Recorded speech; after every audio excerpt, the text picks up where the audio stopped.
Chinatown is really interesting because it really is a throwback to the noir mysteries of the 1930s. It's a color noir for all intents and purposes. But one of the major differences that we can also see that sort of like decision-making process in Ridley Scott's Blade Runner, which is another homage to that genre. There was going to be an overarching voiceover narration that was written in the script, in Robert Towne's original script. In the process of editing and post-production and on the set, they decided to kind of do away with that and film it just in such a way where you can get all the context clues just by kind of like, you know, watching the movie. I think a lot of people do think that Ares is associated with sort of a didactic structure, and sometimes that can work really well to an advantage, an unreliable narrator type of situation, which you can make the case for that in the case of Blade Runner. It's also really strong in original 30s, 40s movies like that, like Double Indemnity. I recently watched Double Indemnity. That's got one of the best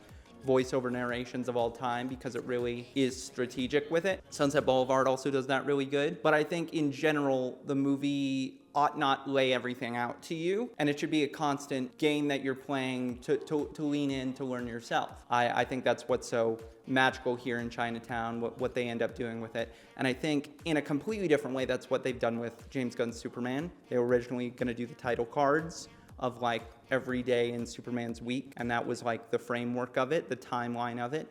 And then they didn't go with that, which honestly makes it feel a little bit more overstuffed. I think that's where the complaints of overstuffed come from, is like maybe not understanding the temporality of it. But then I think there's something interesting about like watching the tickers on the newscast, or they have the old-fashioned newspapers and the day will change every couple of scenes. And so you'll see real time happening. And I think that's just so interesting to give a sense of motion through the movie without putting so fine a point on it. Oh, movies.